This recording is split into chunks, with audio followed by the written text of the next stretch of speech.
Bismillahirrahmanirrahim. Assalamualaikum warahmatullahi wabarakatuh. Oke, sekarang kita belajar tentang interaksi antar negara-negara ASEAN ya.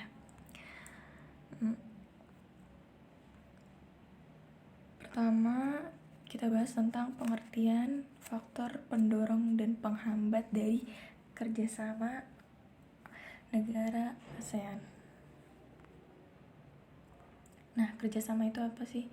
Kerjasama itu adalah menjalin hubungan antara dua negara atau lebih demi mencapainya suatu kesepakatan ya. Kalau di sini maksud kerjasama ini interaksi antar negara-negara di ASEAN ya. Nah, sebenarnya latar belakang dari terbentuknya ASEAN itu bisa kita tahu, yaitu karena setiap negara pada awalnya dan akan selalu membutuhkan kebutuhan, yaitu kebutuhan sosial, politik, ekonomi maupun bidang lainnya ya. Karena dari kebutuhan-kebutuhan itu kita dituntut untuk berperan aktif dengan melakukan kerjasama antar negara ataupun dengan dunia internasional.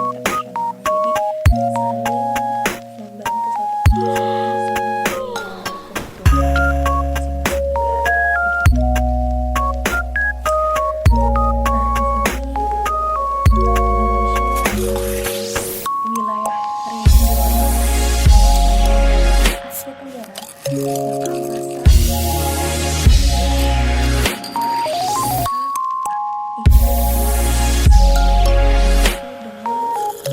lain, saling kebutuhan masing-masing negara. Asia Tenggara Indonesia itu apalagi masih dikatakan butuh dengan kebutuhan sosial, ekonomi, politik, dan sebagainya gitu. Nah, sekarang kita melihat faktor-faktor pendorong dari terlahirnya kerjasama nih. Nah, terdapat faktor pendorong dan perhambat terbentuknya kerjasama berdasarkan kesamaan ataupun perbedaan potensi alam yang dimiliki oleh suatu negara. Yang pertama, faktor pendorongnya ya. Nah, faktor pendorongnya itu ada kesamaan dan perbedaan sumber daya alam. Maksudnya gimana? Nah, jadi karena sama-sama di antara garis khatulistiwa ya, di situ letak geografisnya sama-sama di Asia Tenggara, sama-sama dihimpit oleh Samudra Pasifik dan Hindia.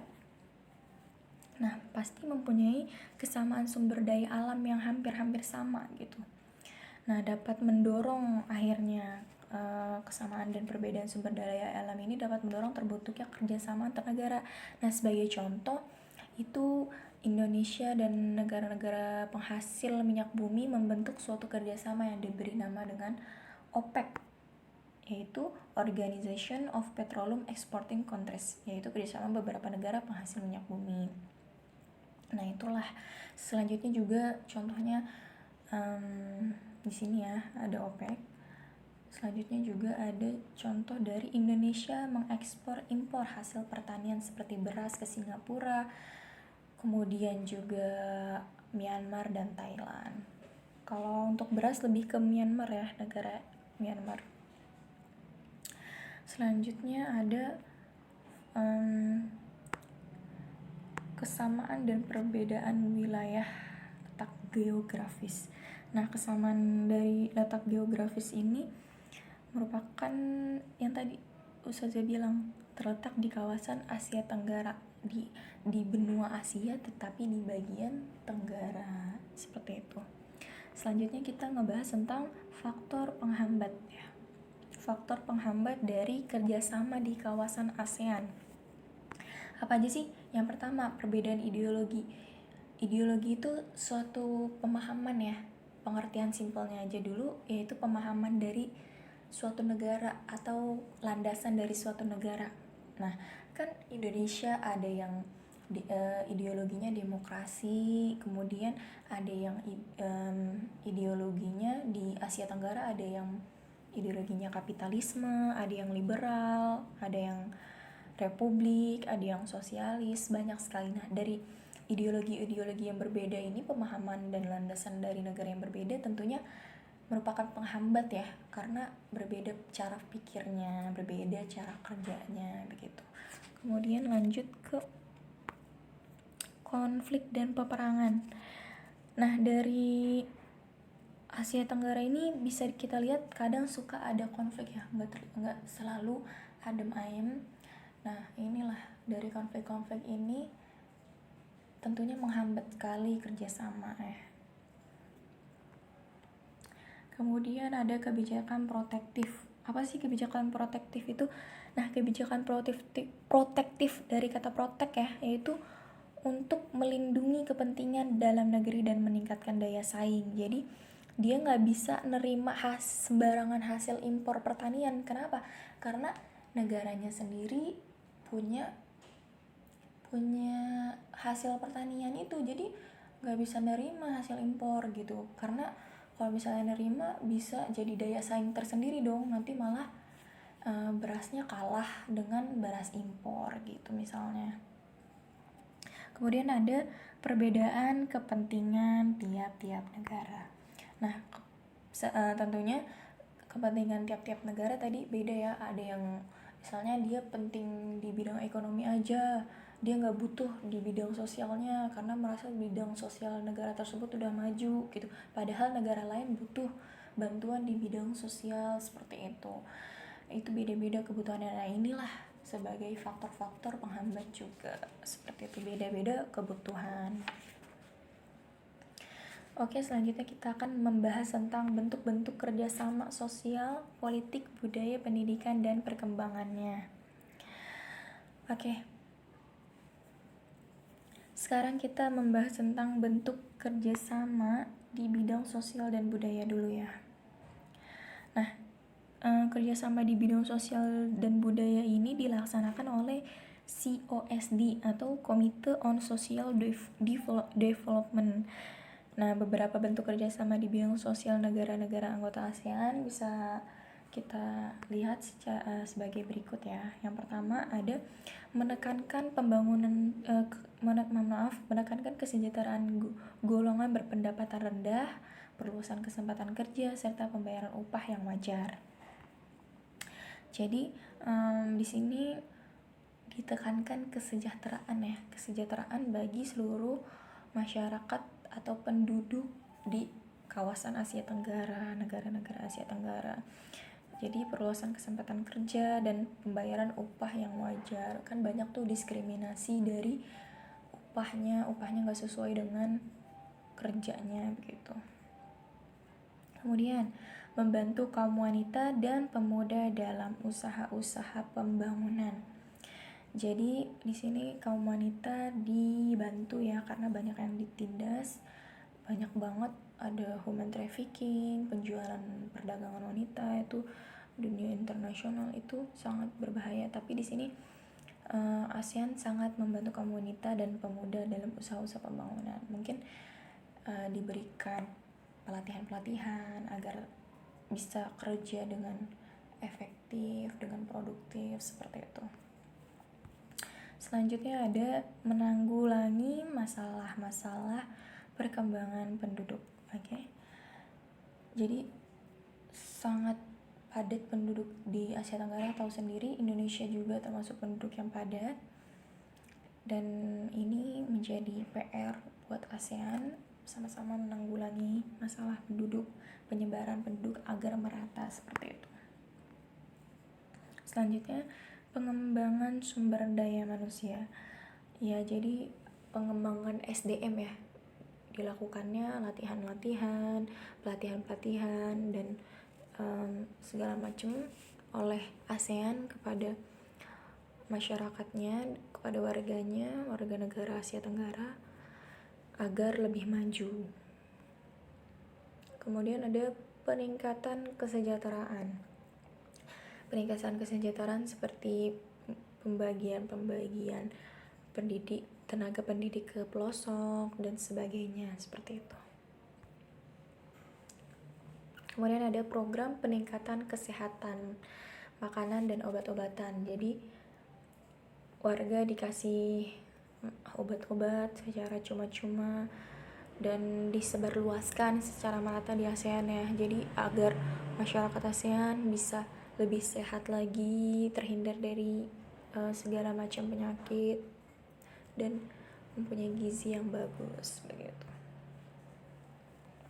Kemudian terakhir ada pengadaan pesta olahraga 2 tahun sekali SEA Games.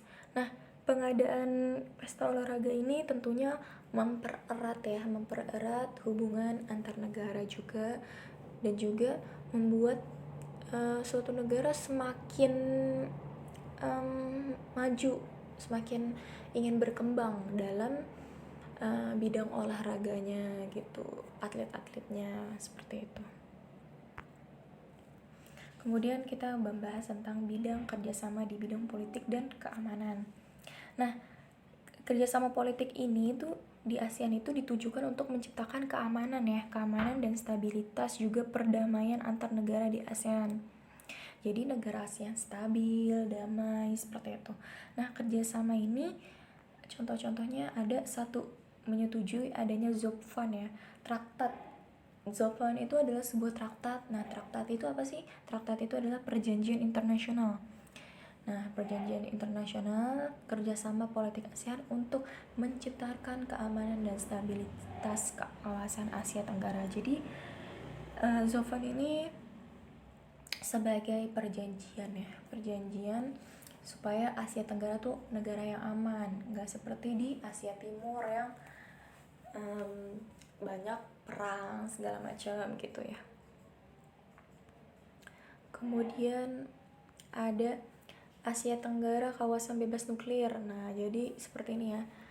Ada Treaty on Southeast Asian Nuclear Weapon Free Zone atau SEANWF.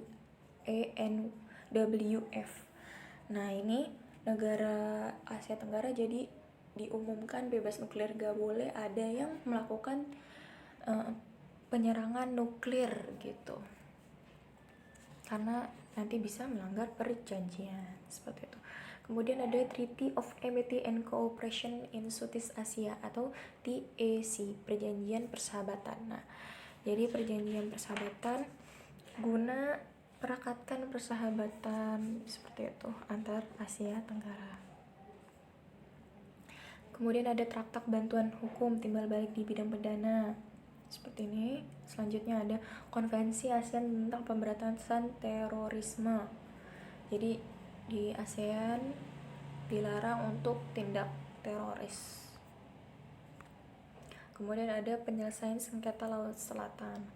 Nah, sengketa Laut Selatan ini contohnya Kepulauan Natuna ya. Kepulauan Natuna diperebutkan oleh Indonesia dengan Cina ya. Tapi Indonesia kan negara Asia Tenggara. Akhirnya hal ini diajukan oleh PBB. Namun Mahkamah Konstitusi Internasional di PBB menyetujui kalau itu masih milik Indonesia, bukan milik Cina. Karena di Pulau Natuna ini merupakan sumber daya alamnya besar sekali ya, ada penyimpanan gas bumi. Jadi diperebutkan, tapi alhamdulillah masih bisa masuk ke Indonesia. Kemudian ada kerjasama pemberantasan kejahatan lintas negara, terorisme, perdagangan obat terlarang, pencucian uang, penyelundupan senjata, bajak laut, kejahatan internet, dan sebagainya. Jadi untuk meminimalisir kejahatan-kejahatan internasional. Selanjutnya ada bentuk kerjasama di bidang pendidikan. Di bidang pendidikan ada apa aja sih? Yang pertama ada ASEAN Council of Teacher Convention ACT. Nah, ASEAN ACT ini merupakan perkumpulan dari berbagai macam guru-guru profesional ya.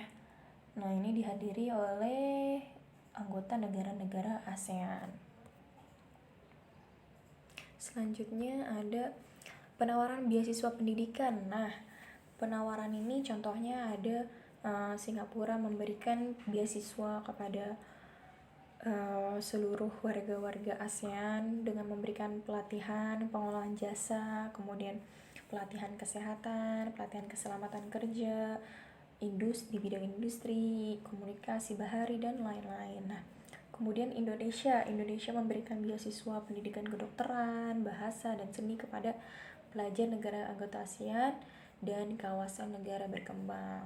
Kemudian kita lanjut ke ketiga, yaitu negara-negara ASEAN memanfaatkan beasiswa yang diberikan oleh ASEAN Japan Scholarship Fund, dana beasiswa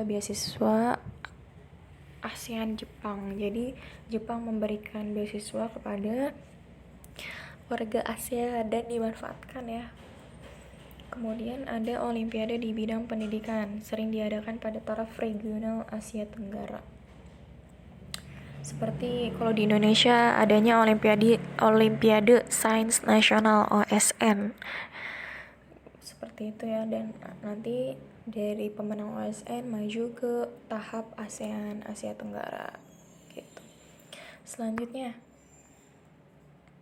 kita membahas tentang bahasan ketiga, yaitu pengaruh kerjasama bidang ekonomi, sosial, politik, budaya, dan pendidikan terhadap kehidupan di ASEAN.